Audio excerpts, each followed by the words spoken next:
Bapak Ibu, ketika kondisi kita masih kurang bagus, maka bagaimana kita itu mau bayar terutama adalah untuk menabung dan bersedekah. Ini kan? Bagaimana kita mau menabung dan bersedekah sementara untuk bayar utang saja kita kesulitan. Untuk nyicil saja masih kurang. Kalau untuk nyicil saja masih kurang, kita bayar masih kesulitan, maka biasanya akibatnya yang kedua, biasanya yang dikalahkan kebutuhan keluarga. Betul apa enggak kira-kira? Sekarang orang kalau ditanya apa yang paling penting, apa prioritas Anda di dalam hidup? Oh, saya prioritas adalah keluarga. Ketika ada duit 2 juta angsuran, kemudian jatuh tempo 2 juta, datang istri ngomong kepada suaminya, ini kita kebutuhan keluarga sudah habis buat belanja bulanan. Anaknya datang mau bayar sekolah, kemudian debt collector datang, Pak, angsurannya. Kira-kira berat keluarga apa berat debt collector? Katanya keluarga nomor 1. Katanya keluarga nomor 1. Yang serius bener, yang mana berarti? Serius kalau beneran kejadian seperti ini, keluarga butuh, istri anak butuh, kemudian debt collector nagih, siapa yang dikasih duluan sama kita? Padahal kita sudah belajar tadi adalah my family is number one. Keluarga kita adalah klien utama kita.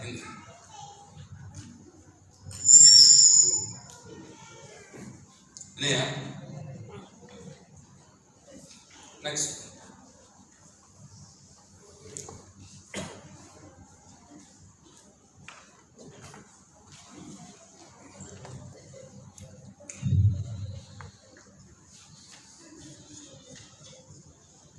Kita mengatakan keluarga prioritas utama, tetapi kenyataannya ketika yang terjadi seperti itu, justru kita tidak mengutamakan keluarga dalam hal ini.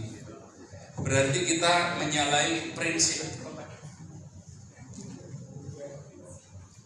Kalau kita mau cepat lunas utang, Bapak Ibu, mau cepat lunas utang, gunakan metode cash flow seperti ini, Bapak Ibu. Justru dibalik dari bawah dulu. Yang pertama adalah biasakan kita untuk bersedekah paling tidak minimal 10% dari penghasilan kita. Kok enggak 2,5%? 2,5% itu kan memang sudah seharusnya. Kalau kita mau lebih cepat, lebih besar lagi, latihannya mulai dari 10%. Ini untuk melatih kita ini. Suka tidak suka bahwa yang namanya spiritualitas, kita orang sebagai orang beriman pasti di dalam bersedekah itu akan menghadirkan banyak hal. Selain mempermudah rezeki, di situ kita akan membangun sebuah mental kaya, Bapak Ibu. Orang yang terbiasa bersedekah, dia akan terbangun mental kayanya, Bapak Ibu. Ini kira-kira orang perlu nggak, penting nggak punya mental kaya? Karena memang walaupun belum kaya, tetapi paling tidak ketika awal orang itu punya yang namanya mental kaya, insya Allah hanya masalah waktu nanti dia akan betul-betul kaya. Tetapi hari ini ada orang kaya mungkin dari warisan dan lain sebagainya, mentalnya mental miskin, pasti akan habis juga nanti. Ini perlu karakter ini di sini. Ada namanya mental kaya. Ya. Sedekah minimal 10%.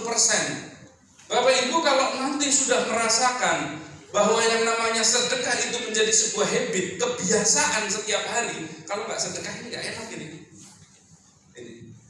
Kalau sudah merasakan seperti itu, sudah menjadi sebuah habit, kebiasaan, kebutuhan, maka nanti nggak cukup kalau cuma 10%. Pasti pengen lebih besar lagi, lebih besar lagi. Ada teman-teman kita yang bersedekah punya pendapatan 100 juta, diambil 20 jutanya untuk diri sendiri, 80% atau 80 jutanya justru malah yang masuk sedekah. Karena banyak orang yang tidak, kalau orang umum itu merasa nggak masuk akal, Bapak Ibu. Ada orang yang begini, punya penghasilan 2.500.000 misalkan, Orang punya penghasilan 2.500.000. Ketika dia mau sedekah 500.000, rasanya besar apa enggak? Besar. Rasanya besar. Saya merasakan sendiri seperti ini. Kebutuhan ini ya. Dulu penghasilan 2 juta, 2.500.000, rasanya nyari duit segitu aja susahnya udah luar biasa. Dengan beratnya luar biasa. Tetapi nanti kalau sudah yang namanya sedekah menjadi habit atau kebiasaan, kalau sudah jadi kebiasaan, pikirannya sudah nggak begini lagi Bapak Ibu. Mana ya balasan dari Allah? Karena kalau yang masih awal-awal belum habit, baru belajar, dia masih mikir, mana ini balasan dari Allah yang 10 kali lipat ini? Berarti belum habit. Kalau sudah habit, sudah kebiasaan, keluarin aja, sudah biasa saja, keluarin, nggak berpikir apakah itu nanti Allah akan balas atau mau seperti apa pembalasannya, sudah nggak dipikir lagi, karena sudah merupakan kebiasaan. Kalau nggak dilakukan ada yang hilang gitu. Ini makanya kalau yang masih belajar kan transaksional ya. Saya sedekah 1 juta, ini Allah harusnya kasih saya 10 juta ini. Masih transaksional itu. Padahal yang bagus adalah tadi ketika itu lakukan, itu pembelajaran nggak apa-apa, lakukan transaksional seolah-olah itu. Lakukan terus sampai kita sudah tidak berpikir Allah mau balas apa untuk kita. Itu. Maka ini habit. Dulu berat sekali dengan penghasilan 2.500.000, cuman mau sedekah 500.000 itu rasanya beratnya luar biasa. Rasanya beratnya luar biasa. Tetapi Bapak Ibu, kalau nanti sudah jadi habit, ini ya, coba pilih yang mana coba kira-kira. Penghasilan 2 juta, kalau 10%-nya berapa berarti? 250.000 ya. 250.000. Ini 10%. Lebih suka yang mana? Sedekah 10% tapi penghasilan 2.500.000, nanti sedekahnya 250.000, atau sedekahnya 80% tapi penghasilannya sama Allah dikasih 100 juta. Berarti sedekahnya 80. Kalau kita mau milih sedekah yang besar apa yang kecil kira-kira? Kalau dihitung-hitung sebenarnya masih besaran yang mana? Kita yang buat diri kita sendiri. Tetap saja walaupun sedekahnya sampai 80%, tetap aja yang ini kan. Bapak Ibu, yang namanya sedekah itu betul, yang pertama secara psikologis membangun yang namanya mental kaya. Coba Bapak Ibu sekali-kali praktekkan, kalau misalkan di tempat parkir, ya di tempat parkir atau di apa namanya, oke lah di tempat parkir, di sini nggak ada tol. Di tempat parkir misalkan, ketika kita di tempat parkir, datang tukang parkir, bilang sama tukang parkir, kan parkir mobil berapa? 2.000 ya? 2.000. Langsung kita bayar Pak 10.000 untuk mobil sekalian ini yang satu baris ini. Kelihatannya hal sepele, tapi itu menumbuhkan yang namanya mental kaya Bapak Ibu. Betul itu. Nanti akan tumbuh yang namanya mental kaya. Wah, tak bayari semua ini. Enggak, itu adalah untuk orangnya juga gak tahu kok kalau kita yang bayarin. Gitu. Tapi ini kebiasaan seperti ini membuat kita itu mempunyai mental kaya. Kita mental kaya itu apa? Mental kaya diantaranya kita nggak terlalu takut dengan resiko, karena yang namanya sedekah ini adalah resiko paling aneh, investasi paling aneh itu. Ngeluarin duit bukan nggak jelas usahanya kan, betul ya? Sedekah itu kan ngeluarin duit nggak jelas usahanya kan. Ini itu investasi paling konyol sebenarnya. Kalau investasi yang paling konyol berani kita lakukan, apalagi kalau cuma investasi yang jelas hitungannya kan seperti itu.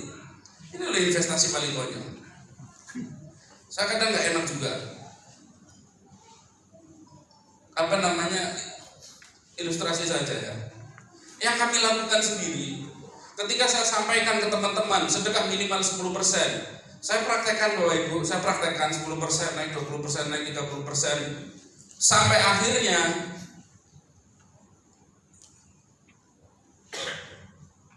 jadi saya nggak punya apa-apa Bapak Ibu.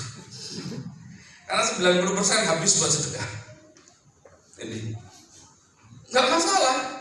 Dan ini sudah berlangsung bertahun-tahun untuk pembiayaan sekolah, pembiayaan pondok pesantren, kegiatan-kegiatan membiayai saya keliling ke daerah-daerah. Saya keliling kemana-mana, transport sendiri, bayar hotel sendiri, makan sendiri, sama sopir bayar sendiri. Ini kalau di nalar gitu kan, kalau di nalar kira-kira habis nggak harusnya? Ini kan investasi konyol ini. Ngapain gitu? Saya kemana-mana ngisi acara dan lain sebagainya. Belum lagi orang datang dari berbagai daerah. Anaknya orang kita kenal aja enggak. Kita urusi dengan sepenuh hati. Kita anggap sebagai anak sendiri. Kita urusi semua kebutuhannya. Ini. Tapi 10% yang untuk pribadi jauh lebih besar daripada ketika 10% yang kita sedekahkan dulu gitu. Paham nggak ini seperti ini? Jadi jadikan habit, maka itu nanti akan nikmat sekali rasanya itu. Tidak ada ketakutan lagi katakan, oh nanti duit dari mana ya, duit dari mana, enggak. Makanya sedekah harus diutamakan. Ada yang protes kepada saya begini, Pak, kita kan punya utang ya, ya. Sedekah itu hukumnya wajib atau sunnah, Pak? Sunnah.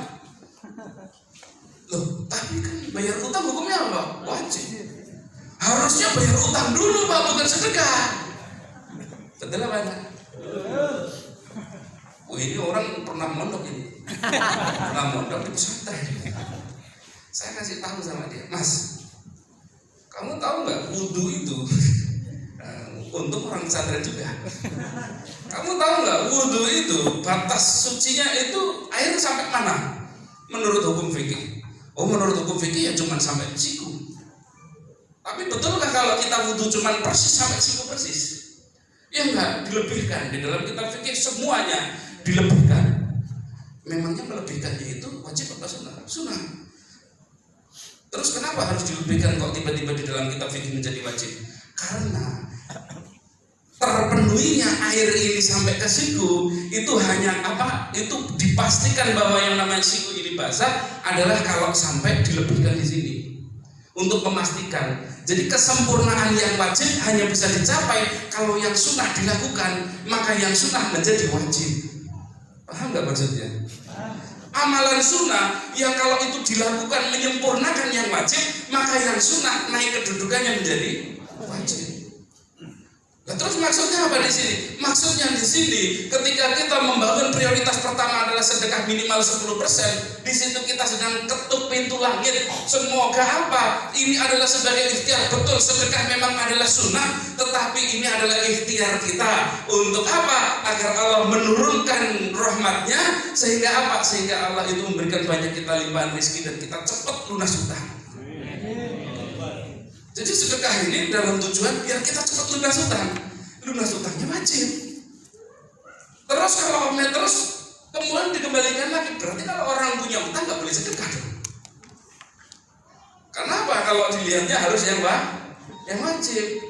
Maka orang punya hutang bukan berarti nggak boleh sedekah. Karena begitu banyak ayat, begitu banyak hadis yang menerangkan keutamaan sedekah, termasuk ketika kita dalam kesulitan di dalam hidup, maka bersedekah. Makanya ada ayat-ayat favorit itu. Ini ya, lantan alul birro hatta tunfiqu mimma tuhibbun misalkan. Ada yang ayat favoritnya begitu, lantan alul birro tidaklah engkau akan mendapatkan kebaikan yang sempurna hatta tunfiqu sehingga engkau menginfakkan, menyedekahkan min dari ma apa-apa tuhibbun yang engkau cintai. Ini, maka baru kita akan mendapatkan kebaikan yang sempurna. Jadi bersedekah di sini adalah cara kita agar kita itu segera mendapatkan pertolongan dari Allah ini di sini. Makanya ada orang tanya, "Lu kamu punya utang kok kamu malah umrah, itu bagaimana?" Harusnya kan bayar utang dulu, bukan umrah dulu. Ya, umrah sunnah. Tapi ketika umroh tujuannya di sana, saya mau nangis itu di Multazam, saya mau nangis itu di hadapan Ka'bah. Berdoa agar Allah itu mengabulkan, segera lunas utang, nggak masalah. Nah, terus kalau orang punya utang nggak boleh umroh, paham? Ini jadi masing-masing perkara utang wajib hukumnya untuk dibayar. Yang kemudian yang kedua, tabungan investasi minimal 10%, Bapak Ibu. Perhatikan ini penting, ini hal yang oleh kebanyakan orang diabaikan. Tabungan investasi minimal 10%.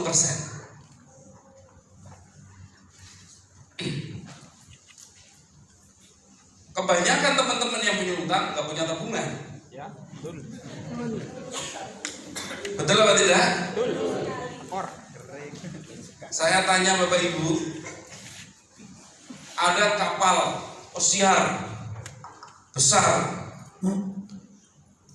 Anggaplah ada kapal pesiar bagus itu ya, misalkan kapal pesiar bagus. Kapal pesiar semahal apapun, sebesar apapun, sebagus apapun, apakah dia menyediakan di lambung-lambung kapalnya itu sekoci? Ada tidak? Kenapa itu dilakukan? Kenapa? Kan kapal yang besar lebih kuat. Karena kalau sampai terjadi sesuatu, maka skoci-skoci kecil inilah yang kelihatannya diremehkan ketika tidak ada apa-apa, itulah yang akan menyelamatkan orang-orang yang ada di dalamnya. Paham fungsi skoci? Kalau ini adalah keluarga kita, ini adalah rumah tangga kita, kapal ini adalah kondisi keluarga kita yang sekarang sedang dililit utang, yang kondisinya sangat kritis. Sudah punya skocinya belum? Seandainya rumah disita, tempat usaha disita, kendaraan disita, semua disita, punya skocinya belum?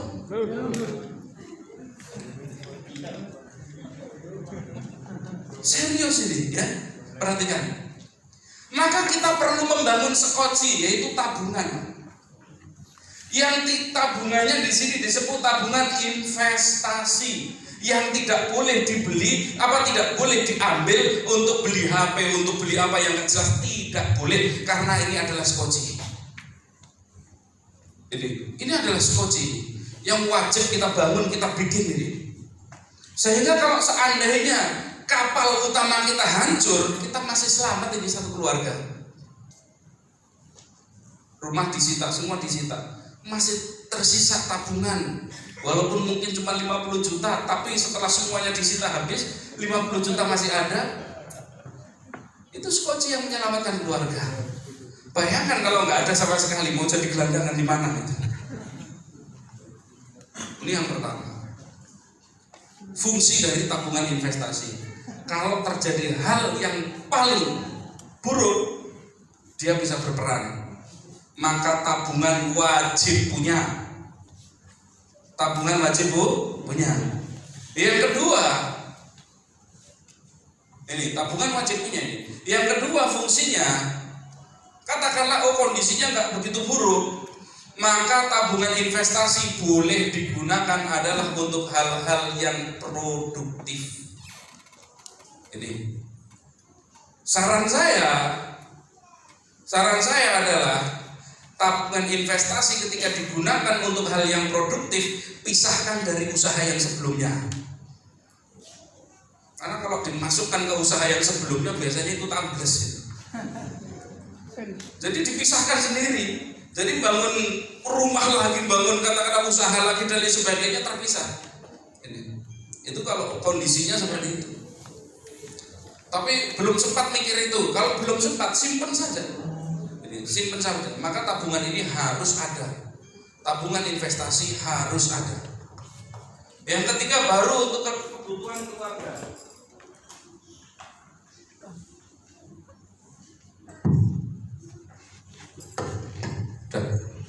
Yang ketiga adalah kebutuhan keluarga secukupnya. Kemudian yang terakhir baru kasih deposit.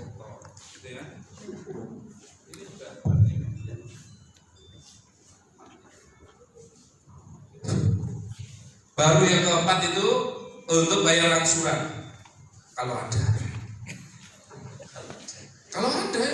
ada. Kalau nggak ada bagaimana? Kan kita sudah sepakat dari awal tadi bahwa kita nanti akan fokus kepada solusi. Jadi fokus kepada solusi. Nah, kalau ada yang dikasih, nggak ada ya sudah. Nanti ditagih, kan sudah tak kasih tahu caranya biar gak ditagih.